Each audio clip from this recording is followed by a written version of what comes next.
how cross-border trade between the U.S. and Mexico has evolved, and how it impacts trucking.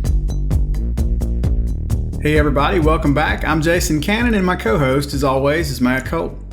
Mexico has become the United States' leading trade partner in recent years. Through July of this year, trade with Mexico represents more than 15% of all of U.S. trade, ahead of Canada at 13% and China at almost 8%. So what does that mean for the U.S. transportation industry?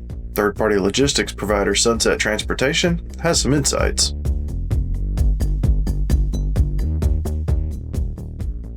Mexico, as you mentioned, in 2023, Mexico became the largest trading partner with the U.S.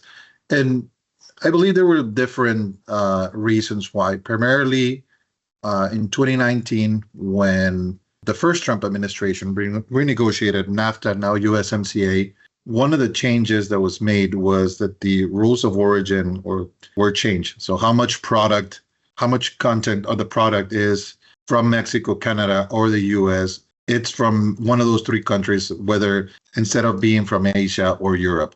And that has kind of regionalized a lot more the supply chains within North America. It has pushed Mexico to become the largest trading partner of the U.S. Also, all the integration, with Mexico and the U.S. So in the U.S., we have I-35, which pretty much is, the highway leaving Laredo. And on the Mexican side is Highway 57, which connects all of northern Mexico with the middle part of Mexico, which is pretty much where all the manufacturing and automotive companies are. Also, after COVID, one of the big pushes from the U.S. was to be less reliant on Asian imports, primarily China. There's different factors, but we see that trade between the two countries, even with all the tariff talks and everything going on, I think it's going to continue to increase over the next years.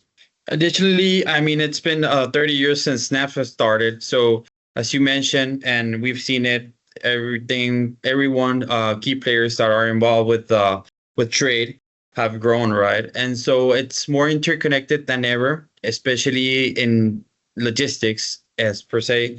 And customs brokerage, logistics firms, transportation companies have now installed and started working with people from within their same companies in the U.S. and in Mexico. So more than ever, everything has been integrated. And in the past few years, we've seen it from a customs brokerage perspective, a lot of communication and information back and forth between both authorities from both countries. To become more than a trading partner, it's just to become a global hub, regional global hub, that it's interconnected with every aspect of supply chain, right? So we've seen this in the past 30 years, thanks to NAFTA, but in the couple of last years, that's when we've seen an increase in flow of information and multinational companies getting installed in both sides of the country, even Mexican companies opening in U.S. and U.S. companies opening in Mexico as well, right? A new report from Sunset Transportation, which has been operating in Mexico for about the last 6 years, looks at the history of trade between the U.S. and Mexico, some of the challenges that come with cross-border transportation, and offers some predictions on future trade. With this new report that we work with our corporate, we were trying to bring to light a little bit of the history between the trade between Mexico and the U.S. to sort of explain what we see going forward, why we see it, some of the changes that we think are going to happen, and just some of the growth and some of the opportunities that for our customers and where we as Sunset can bring value added to our customers, where we can help them. We know it's a difficult process, and there's a lot of parties involved in cross-border shipments, whether it's U.S. brokers, Mexican brokers, the drayage, the carrier, the U.S. carrier, the Mexican carrier. There's different services. So our value added to our customers is to try and inform them and educate them as to what are some of the best practices in the industry and, just facilitate some of that.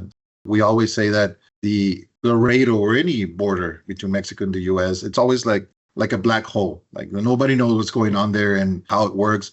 And it's not until you actually go down to Laredo and you see all the trade, all the trucks, all the warehouses, you see how it's done, that you kind of educate yourself and understand, oh, this is why. Or the report is sort of a background information as to where we came from, where we are, and where we think it's going in the future.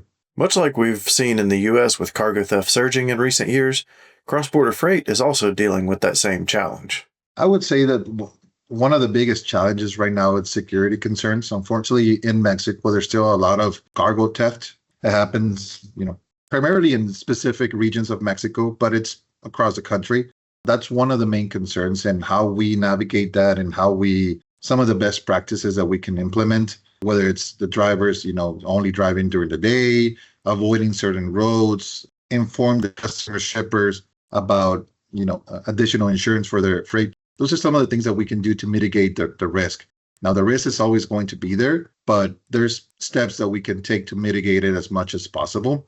Another thing, or another constraint that we think is going to continue to, at least for the foreseeable future, to be, there's not a lot of infrastructure in Mexico, not a lot of highways. Most, I would say 85% of the freight moves to one corridor, which is the one I was referring to, Highway 57, which is the one that connects to Highway 35 on the U.S. side. That's why Laredo is the number one hub or crossing point between Mexico and the U.S. And that highway, we need more infrastructure, whether it's highways, port infrastructure. We need a lot more things. And I think the government in Mexico has taken steps to improve that, but I believe we're behind the curve a little bit on that.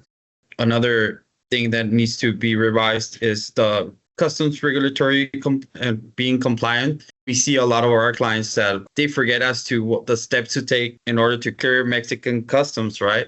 So it's very difficult when you don't know or no one explains that part. And I mean, going back to what Alex mentioned, is that we had to work with good partners in Mexico in order to navigate that part of the supply chain process, right? The customs clearance. Due to all the regulatory information, paperwork that has to be provided by the Mexican exporter or importer, right? And it's part of what we do day to day, right? So we focus a lot in trying to navigate the swamp or the black hole area, as Alex mentioned. So the idea is to make everything go smoother, right? So, and a lot of people forget it's also part of the process, right? From a shipment. So a lot to do in that area, right? That's why we have to have good teams focused in each part of the supply chain in order to get this shipment delivered across both countries, right? Or whichever country in this case, right? The biggest question around cross-border trade with Mexico is how an increased focus on tariffs from President Donald Trump could impact future trade activity. It's been a interesting year so far, but it's. If you look at the numbers, and this is up to July, I think the last time the report that I saw, the trade between Mexico and the U.S. has increased by 6% if you compare it to the same time frame last year. So if we thought, initially back in February when all these, conversations about tariffs started happening, nobody knew what to expect. And to be honest, the number one problem that we see right now is just the uncertainty. That's the theme that I hear throughout the industry, whether it's shippers, whether it's carriers, whether it's whoever. Nobody knows what's going to happen next year. They don't know the rules of the game. Most of these big companies, their investments, they plan 5-10 years ahead. So they need to know the rules of the game. And the same with carriers. If you're a carrier and you're planning on expanding your fleet, it's a big investment. So you need to know what to expect, for the next 5-10 years. So far this year, like I mentioned, the trade has increased year over year, but that's only because Mexico and Canada were both insulated because of the USMCA, the first trade deal that the Trump administration negotiated in 2019. That is up to renegotiation next year in 2026. We believe that the U.S. is going to continue to pressure both Canada and Mexico to get some concessions around trade and other, security, immigration, up until 2026 when they renegotiate. And we'll see what happens. What do trucking companies need to know about working with cross-border freight? Make sure if it's going to be an interchange trader that is going straight through into Mexico, whoever is your partner in Mexico, make sure they're seated pad compliant, preferably, and them, have conversations to understand and mitigate any risk as to what it takes to take that trader down into Mexico, right? That's real important. Working with good insurance companies, interchange insurance, product liability to a certain point. It's not needed in Mexico, but at the end, many clients have started requesting insurance in Mexico.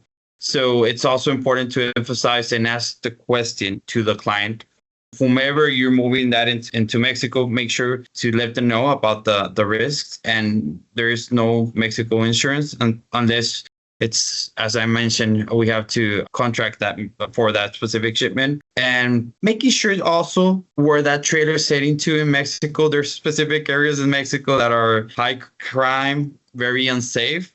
So that's also something to point out, right? And just making sure the partners are reliable whom you're working with. And obviously, understanding the product that you're moving is not the same to move plastic commodities than tequila. Tequila is a very high-risk product. We always heard that, and it's very common to hear cases where there's a lot of theft on tequila. So it's just having those good conversations and making sure you're working with the correct people in Mexico, right? And also here at the border, very important. Now, despite all the uncertainty that comes with tariffs, trade with Mexico is expected to increase going forward. We believe that it's going to continue to grow. That's why we put it in the report. As I mentioned before, we obviously don't have, I wish I had a magic ball to see what's going to happen. But more than likely, the changes that we're going to see to USMCA are going to force companies to be more regional and be less reliant on Asian and European imports. That remains to be seen what will happen next year, but everything points to that. I don't believe that the U.S., Canada, or Mexico will ever pull out of USMCA because it's beneficial for the three countries. It is something that we saw that uptick after COVID, that companies, even the government, wanted to be less reliant on China and Europe and Vietnam and all these other countries. They wanted to have more control, and we all saw it. I mean, we saw the delays at the ports during COVID, empty shelves, all that kind of stuff. So we think that the trade is just going to continue to grow, and there's some investments already going on to facilitate that increase in trade. Just in Laredo, I don't know if you guys saw the news last year, but President Biden signed the order for the new bridge, Laredo, between Laredo and Laredo, Texas. Now, it still has to be built, but that just tells you that they're seeing the increase in trade over the next years. That's it for this week's 1044. You can read more on ccjdigital.com. While you're there, sign up for our newsletter and stay up to date on the latest in trucking industry news and trends. If you have any questions or feedback, please let us know in the comments below. Don't forget to subscribe and hit the bell for notifications so you can catch us again next week.